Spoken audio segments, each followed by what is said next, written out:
Hi,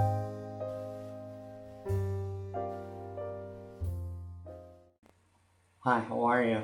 I just felt this tremendous urge to, get my message out today because it finally dawned on me. You see, what has the Republicans and the Christian right so upset is about, President Obama and having a black president is that it wasn't supposed to happen.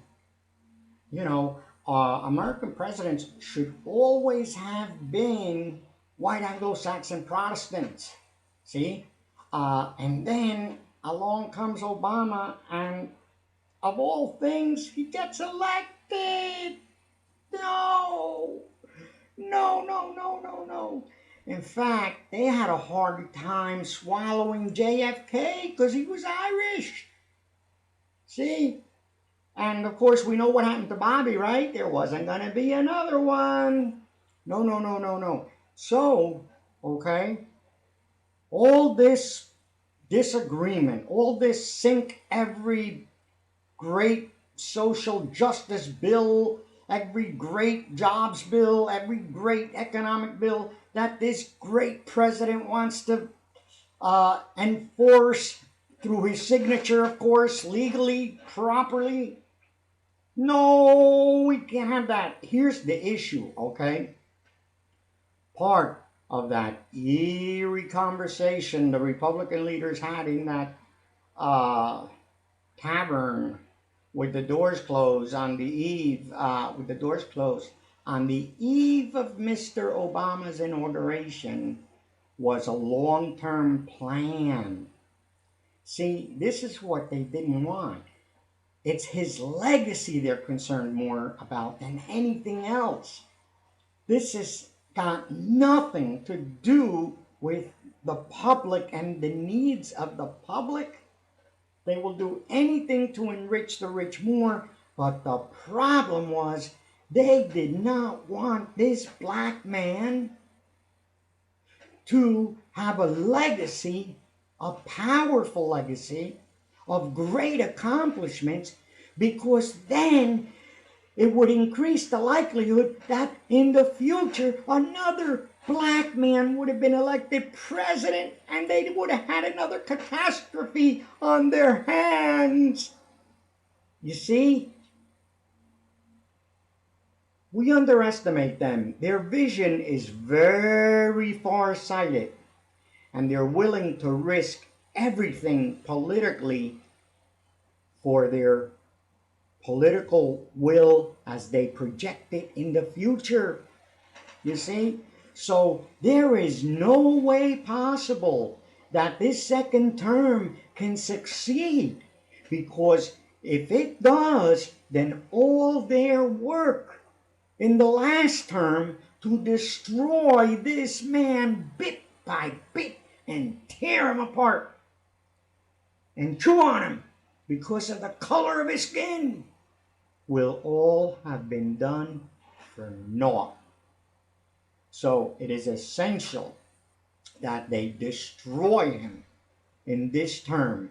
Perhaps it's more important now to them than it's ever been to destroy this man's legacy. They want his legacy to reflect failure, disgrace, destruction. Everything ugly, because they do not want him to have a popular legacy, because people do as people see. And if they see this black man have a tremendous presidency, there is a possibility that in the future people won't be afraid of electing a black man, or a Philippine, or a Hispanic. And God forbid, please, Lord, don't ever let it be a Mexican, someone of Mexican heritage. That would, you know, I mean, it sounds far-fetched, right? It's not. This is the plan. And I want to tell you something, okay? And you probably won't be surprised. John Boehner does not run the House of the Congress, the House of Representatives. He does not run that. John Boehner has the big bucks, and they rule him. They tell him what to do. And if they didn't have him so stressed out, he'd probably drink a little less scotch. At least that's what I hear. I have not been a witness to it. Said fair is fair. Perhaps for all I know, he doesn't drink at all. But anyway, that's in a nutshell. According to Republican the hierarchy, the close-knit white Anglo-Saxon Protestants, America was not. This was not supposed to happen. The spiel about the land of the free and the brave. Well, yes, it's the land of the free and the brave, but you have to tweak it. It has its limitations. Even the vote. Yes, the vote is good. It symbolizes democracy, and it paves the way for essentially what democracy does. It allows free enterprise to function uninhibited to a degree. Okay, Republicans want to take this degree a little too far. In fact, they have. When you can go around polluting the world and it's okay, and when you can create seeds and food that'll give you cancer and have you walk around with a third eye and things like that, well, that's the Republican way of uninhibited free enterprise. The more sane people believe wholeheartedly with all their hearts in free enterprise, as I do. I think free enterprise is sacred, but man is evil. See? So it's not free enterprise that needs tweaking, but it is man. And you have to have rules for man. You're not worried about the enterprise screwing up. But anyway, that's it in a nutshell. It's the legacy issue because the Republican Party and the Christian right are just as guilty. They're in bed together.